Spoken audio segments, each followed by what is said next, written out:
안녕하세요, 박형룡 목사입니다. 오늘은 예수님이 부활하신 이야기에 대해서 생각을 해보려고 해요.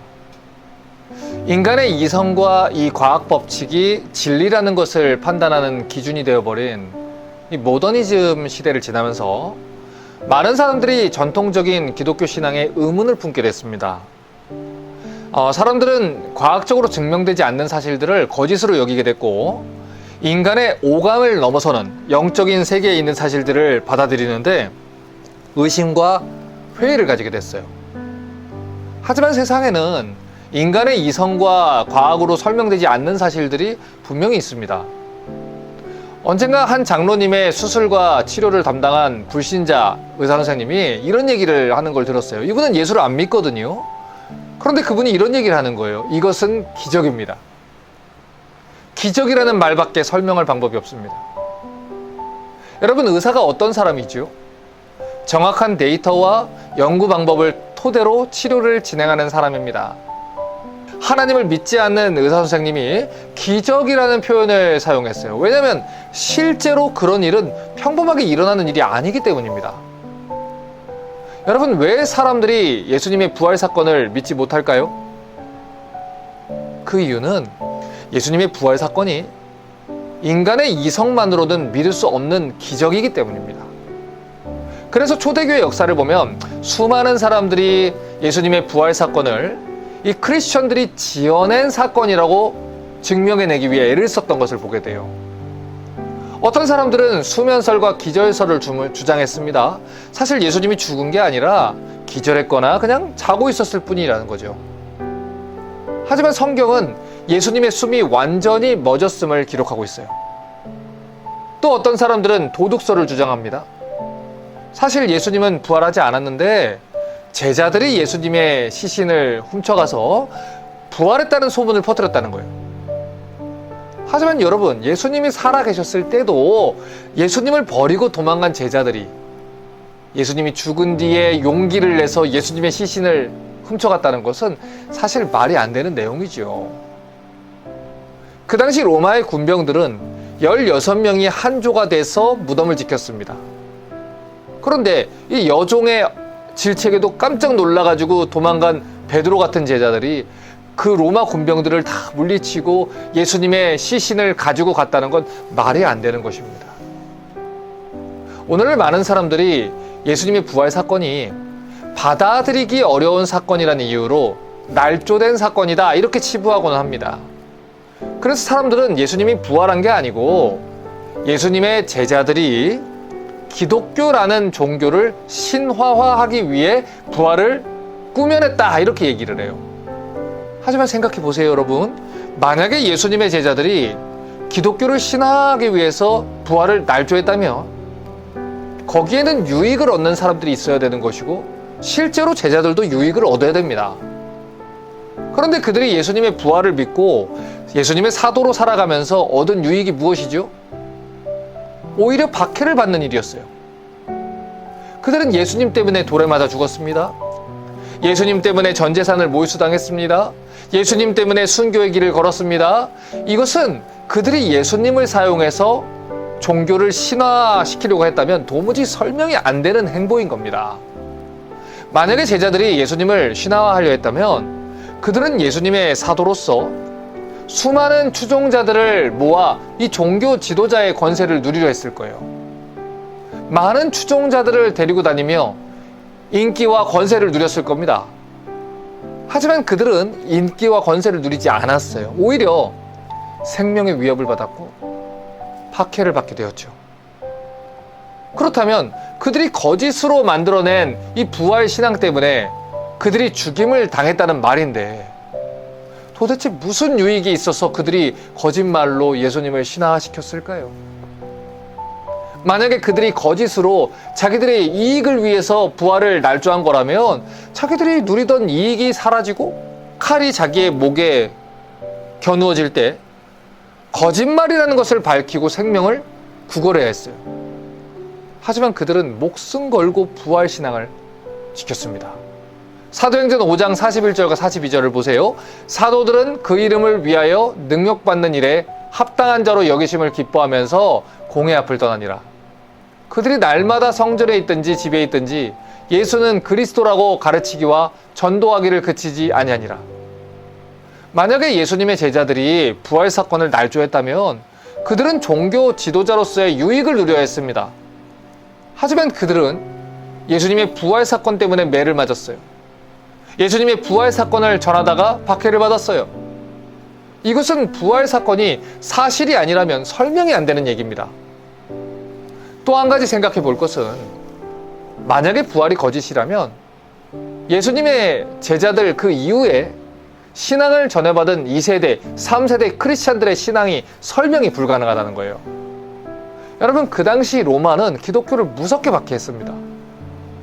로마라는 나라는 기본적으로 종교다원주의적인 종교관을 가지고 있어요. 자기들이 지배한 국가의 신들을 인정해주고 로마의 황제도 신들 중에 하나로 인정을 해주는 이상 분열을 방지하고 화합을 도모하는 식으로 종교 정책을 펼쳤습니다. 그런데 예수님을 따르는 제자들이 하나님 한 분 외에는 모든 것이 다 우상이라는 메시지를 외치기 시작한 거예요. 그래서 그들은 하루아침에 이 로마의 미운 물건이 됐고 사람들 눈 밖에 나서 박해받는 인생이 됐습니다. 그리고 그런 이유로 초대교회 크리스천들은 약 300년 동안 로마의 박해를 받게 돼요.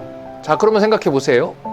100번 양보해서 예수님의 제자들이야 자기의 유익을 위해 부활을 날조했다고 오해를 할 수 있지만 아무런 유익도 받지 못한 채 박해를 받아야 하는 이 기독교 신앙을 왜 2세대, 3세대 크리스천들이 고수했을까요?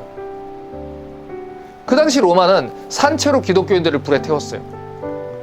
콜로세움 경기장에 집어넣고 사자의 밥이 되게 했습니다. 전차의 뒤에 묶어서 죽을 때까지 끌고 가는 이 유익거리로 삼았어요. 전 재산을 몰수하기도 했고요. 죽을 때까지 감옥에 가두기도 했고요. 온 가족을 죽이기도 했어요. 그런데 만약에 부활이 가짜라면 어떻게 초대교회 크리스찬들이 사도들의 후손인 2세대, 3세대 크리스천들이 목숨을 걸고 신앙을 지킬 수 있었을까요? 게다가 기독교를 무섭게 박해하던 그 로마의 사람들이 어떻게 기독교를 받아들이고 결국에는 국교로까지 삼는 일들이 벌어질까요? 여러분, 흔히 우리가 오해하는 사실 중에 하나는 고대의 사람들은 이성적이지 못하다, 우둔하다, 과학적인 증거가 충분하지 못해서 이 종교적 지식의 쇠뇌가 된 것이다, 이렇게 생각한다는 거예요. 여러분, 하지만 이 1세기의 로마 사람들은 바보가 아니었어요. 그들은 일찍이 이 그리스에서 시작된 풍부한 철학적 사유를 가지고 있었고요. 기술이나 과학적 지식에서도 우리가 깜짝 놀랄 만한 진보를 이루었던 아주 똑똑한 사람들이었습니다. 그런데 그런 사람들이 기독교 신앙을 목숨 걸고 지켰다는 것은 부활이 사실이라는 증거이고요. 기독교 부활 신앙이 얼마나 확실하고 분명한 토대 위에 세워진 것인지 그 사실을 그들의 삶으로 증명하는 것입니다. 그러므로 이성적으로 다시 생각해 보세요. 1세기 초대 그리스도인들과 로마 사람들은 결코 바보가 아니었습니다. 고린도전서 15장 14절과 15절은 말합니다. 그리스도께서 만일 다시 살아나지 못하셨으면 우리가 전파하는 것도 헛것이요 또 너희 믿음도 헛것이며 또 우리가 하나님의 거짓 증인으로 발견되리니 우리가 하나님이 그리스도를 다시 살리셨다고 증언하였음이라. 만일 죽은 자가 다시 살아나는 일이 없으면 하나님이 그리스도를 다시 살리지 아니하였으리라. 성경은 우리 크리스천들의 신앙의 핵심이 예수님의 부활 사건에 달려있다고 말합니다. 왜냐하면 예수님이 부활하신 것처럼 우리 또한 예수님과 같이 부활할 것이기 때문이에요. 이 사실을 믿었기 때문에 초대 크리스찬들이 기꺼이 순교를 당한 것입니다. 그리고 이 사실을 믿었기 때문에 이 땅에서의 즐거움과 안락을 포기하고 기꺼이 박해를 감내한 거예요. 부활이 사실이기 때문에, 부활하신 주님을 실제로 만났기 때문에 예수님이 살아계실 때에도 도망갔던 제자들이 용기를 가지고 죽음까지도 마주하며 복음을 전했던 것입니다. 고린도전서 15장 19절과 20절은 말합니다. 만일 그리스도 안에서 우리가 바라는 것이 다만 이 세상의 삶뿐이면 모든 사람 가운데 우리가 더욱 불쌍한 자이라. 그러나 이제 그리스도께서 죽은 자 가운데 다시 살아나사 잠자는 자들의 첫 열매가 되셨도다. 예수님의 부활은 수많은 사람들 앞에서 일어난 실제적 사건이에요. 그래서 오늘까지도 수많은 사람들이 그 부활의 증인이 되어 복음을 전하는 것입니다. 그러므로 여러분, 한 번만 다시 생각해 보시면 좋겠어요. 과거에 지동설과 천동설 논쟁이 있을 때도 사람들은 지구가 돈다는 사실을 믿지 않았습니다. 그렇게 주장하는 사람들을 바보라고 여겼지요. 그들도 그때는 그것이 과학적 사실이라 믿었습니다. 하지만 그래도 지구는 돕니다. 그것이 실제 사실이고 그때까지 그 사람들이 알지 못했을 뿐입니다. 여러분, 우리 눈에 보이지 않는다 해서 존재하지 않는 것은 아닙니다. 우리가 납득하지 못한다 해서 사실이 아닌 것도 아닙니다. 기적이 존재하는 것처럼 부활도 존재합니다. 그리고 이것은 우리 기독교 신앙의 핵심적인 내용이에요.